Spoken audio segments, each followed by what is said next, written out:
सबगुलोना I mean is am रोशन कोई नसीगी और taking से मई लेना प्रेसिडेंट की फम जलनी सिंदगी तसिंगना मलेमदा कोई की मणिपुर सिदा तंदु लेता दबा हबसे कोई की पालम मलेंगा सिंगना मणिपुर सिदा चंद्रबाबू मलेमदा ma'am simple Manipur revenue act अदगी सिंगमा मैम थंजलकांदा अमग नुसिनदनबा इसागी लम इसा नाचबम नमजदनबा से कोई नुसिनबा फुरुमसा अमत ओबगी वखललोंतना नुसिनबगी लंबी लाकनी हाइना खामर थमजगे अदुगा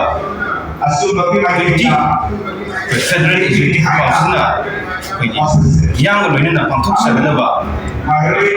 एक्शन प्लान तौगदब थबक थरमसी याम थमजगे हानबदा कोई मही मसिंग तंबदा कोई हेना कोई यबीदबा यामना अमदि मही मसिंग तंबसिना तुंगी मिरोन तुंगी खुनाय अमा ओइनबिदमकदा कोई पुन्ना ओना मिददुना मही मसिंग तंबदा बांगन कलनबा हेना अफबा मगनबा मनबदना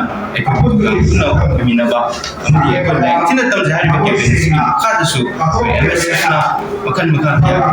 तंबदा फानबा कनी हाइना हमजगे अनिसुबदा मणिपुर की सिमिलोंदा अनुकिमति स्वच्छता यामना खनरबा बफमनी मणिपुर की बजट 2021-22 की बजट की मतुंगिना कोई मणिपुर की रेवेन्यू से 10% नि हाबसे कोई म्याम खने सेंट्रल की कोई की लौरी बासना कोई सादा 88% ने ना कोई लेनरिबनी मसिना मरम ओरकांदा मणिपुर को चानबा हेना सिमिलोंदा हेन मकुंग फारनबगी दमकता कोई लौ सिंगुदनि खंदे फिसा नसादनि खंदे कोई हेना मकुंग फारकांदा कोई सिमिलोंदा हेना मांजिन थाबा इरमदम अमा मणिपुर अमा कोइना मकोनमिनबा हाइबसिना कोई अनि सुबा ओइजगे अदो अहम सुबदना अखोइगी मणिपुरदा ngasi महिरोइसिंग नासिंगदा कोई ट्रक की साइथिंगना अखोइ मियोइबो खुनाइदा गुसिदा अकाइबो पिरकलिबसि हेना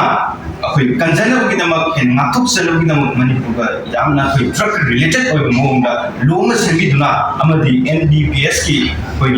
हाइबसी स्टेट की थाक एमेंड तौदुना अपुंग फाबा ड्रग लालोनबसिंग अदगी ड्रग पुसलबसिंग असिदा कोइ हेना कोइ मपुंग फांदनबा मोइदा